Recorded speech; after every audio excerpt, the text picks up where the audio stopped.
first smoke in a couple, 3 weeks, something like that. Smoking a Randy Wiley tankard. This is a fun pipe. I like this pipe. One of my early acquisitions. Focus. It's just got, it's different, you know, it's not like any other pipe I've seen, really. So, good smoker. Kind of a nice big bowl, but still short.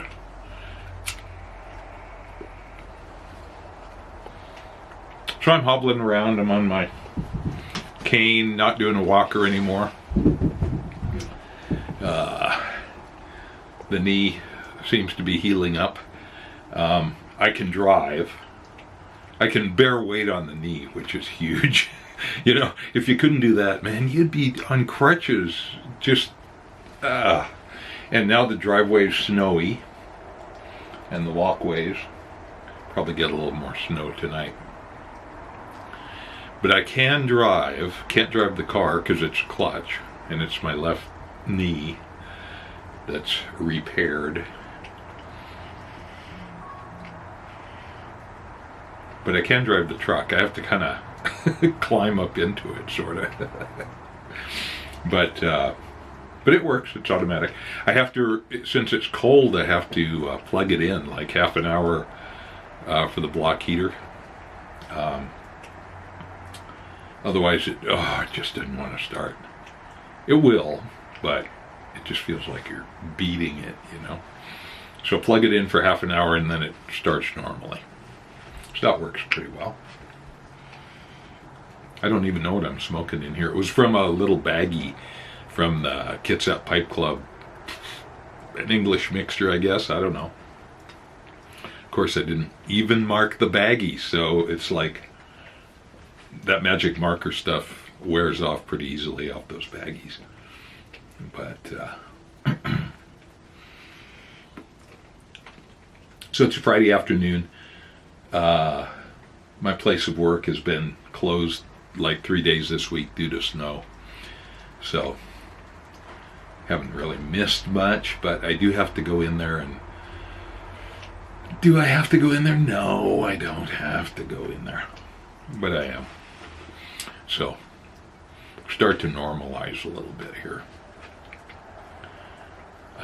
Sleep is my best medicine, and I'm off the Tylenol, ibuprofen stuff. So yeah, and they did give me some oxycodone, 30 tabs. Jeez, come on, people. No wonder people get addicted to that crap. So I ended up taking 2 of them, and I was done. I don't need that stuff. So, but to go to sleep, you do have to not be in pain. So I was doing the Tylenol, ibuprofen cocktail, 400 milligrams of ibuprofen and 1,000 milligrams of Tylenol together. And that works pretty well. That was what they did for my tooth. Which I'm not gonna, I don't think I'm gonna stick something in that space. I don't know. It's kind of hidden back there. You can't see it. So, and it's not too much of a problem eating. I have been making some round steak on the outside barbecue here, just to have a little red meat for healing properties. And it's not too bad to chew. Mostly I do kind of favor my full tooth side.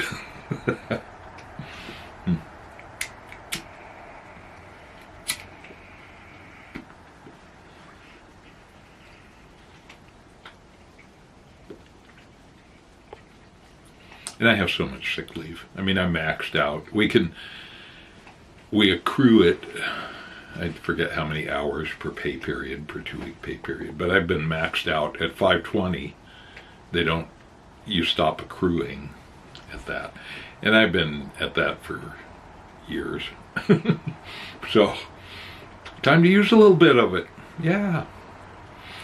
And then, we've got phones that I can get emails from work on. It's kind of limited, but...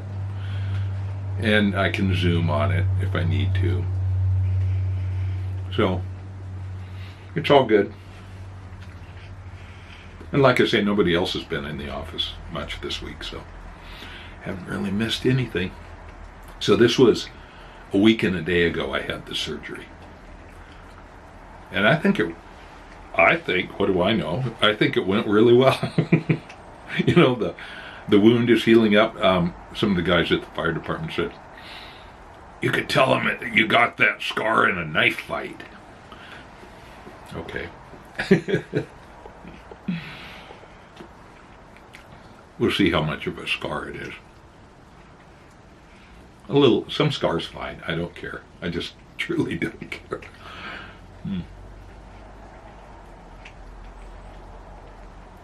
But folks in town, I live in a small town, they've been taking good care of me, bringing me food, doing little things, bringing firewood in down the snowy walkway, and then hobbling on a cane and carrying an arm of firewood. Hey, they did it in the 1800s, I can do it, right? So, but I'll tell you, without modern surgery, so apparently they went in and drilled holes in my kneecap. She said it looks like a drill you'd get at Home Depot, a battery-powered drill, but cost 20 times more. And then they put string or gut or something in there to anchor and then pull back down it's my quadriceps tendon that blew out. 80% blowout. So luckily I had 20%, 100% blowout, and the thing would have rolled up back into my leg like a Venetian blind, and they would have had to dig around up there for that. I would think you'd do a lot of collateral damage. But since I had 20% still attached, it makes everything easier. So, yeah, so it's been a week and a day. And I sleep in a full brace at night, and if I'm in the house during the day. But right now I'm in a smaller brace, and it's not as supportive. I can feel that. What could go wrong? But it allows me to be much more mobile. So I'll do that. Run a few errands in the truck. I have it plugged in out there. Go into the office. Drop a couple of bills off at the post office. I don't do the electronic thing. Checks, man. Paper is real.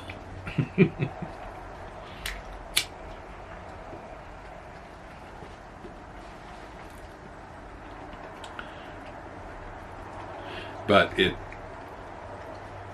occurs to me it's just so self-evident to me that I had a friend come and chat. People come and chat, for a while. It's very small town. It's great. People used to do that, They would come over for a visit. Anyway, and I was reading something in the Atlantic where that has dropped off precipitously, where people just don't get together like that anymore. And there was COVID, but it was starting to happen before COVID. And I think the guy's conclusion basically was, the writer's conclusion, that it's a combination of social media and smartphones. So people just don't feel the need. I mean, and that seems pretty self-evident too, doesn't it? I mean, but anyway, people will come and chat, and we'll just talk.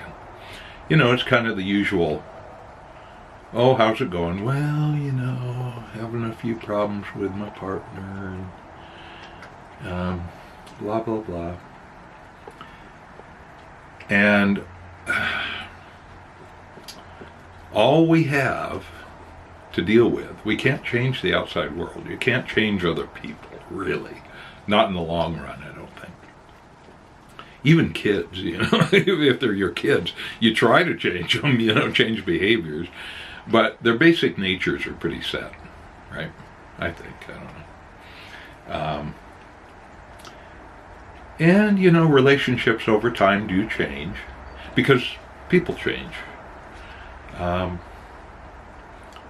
And so you just, what you do is you process that in your own head. And you have to own that processing. That's where you have some control. You may not think you do, but I think just even realizing that your emotional response to something is in your head, it's yours. It's independent of that person and going about their life, doing things. That just is. The guy in the big 4x4 that is hepped up on caffeine and God knows what else, and comes up behind you and his big glaring headlights right in your rearview mirror, and he's 10 feet off your bumper and pushing you, because he's in a rush, man. He's in a rush. He's got places to go and things to do. And you're in his way. Well, that just is. How we respond to that is on us. And we own that. If I try and brake check him, if I get angry, if I get, frustrated with, that's all inside my own head. So, yes, he's a stimulus to that. Let's recognize that. But it just is. And, you have options. You could pull off the road, let him blow by you in a big cloud of black diesel smoke. Been there, done that. Or you could slow down just to the speed limit and, totally piss him off. I don't know. Or you can get really mad. God damn it, son of a bitch. So, all those responses are your own. And so, yeah, there is this outside influence, but you could, if you were some kind of great calm person, you could just say, well, he's in a hurry, and I'm not, and I'm not going to move. So, there's a lot of responses that you could work with here. But any of them are your choice, and it's your decision making because it's in your head. It just seems so self-evident to me. Although, when it's happening, sometimes it doesn't. It feels like, oh my God, there's this outside influence. And sometimes we do not have good choices to make. Those folks on that American Airlines flight coming into D.C., Reagan Airport, National, here's a helicopter not where it should be, flying with their night goggles on a training mission, a non-critical training mission, with a limited view out the cockpit because they're kind of tilted up, and that cockpit is just kind of a slit, and they've got their night vision goggles on, and they're at the wrong altitude probably. That hasn't been quite proven yet, but it's looking really likely. The American Airlines jet was just minding his own business on final approach and looking good.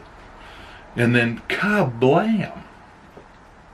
So, there's stuff that we just do not have control over. But for many, many things we do in our lives that are less major than that.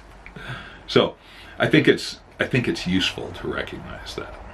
And sometimes we don't. So by talking it over with somebody else, maybe that becomes clear, or maybe it doesn't. Who knows? But just sitting there stewing in your own angry juices is not terribly useful, I don't think. So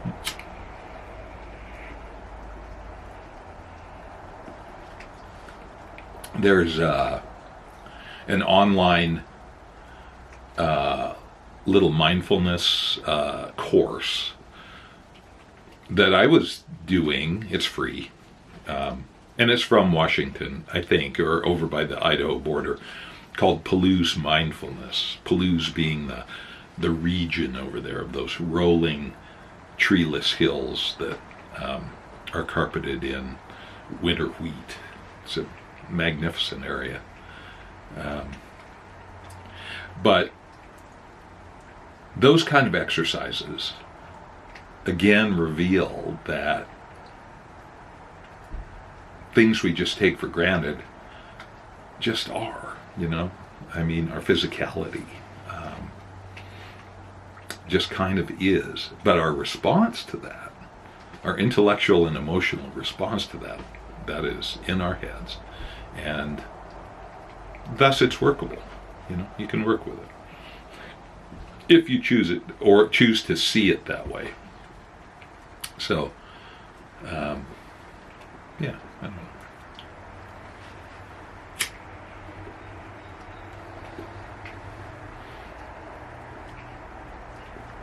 I have to admit this does taste good.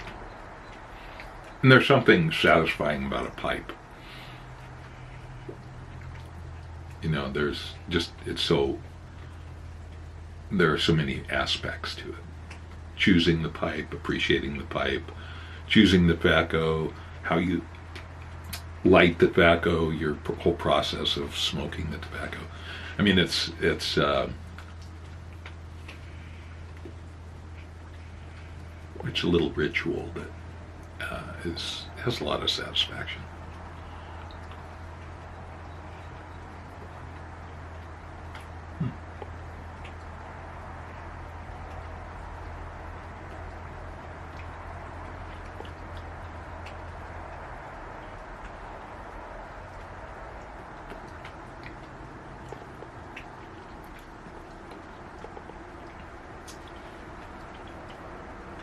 The little Randy Wiley leaf there.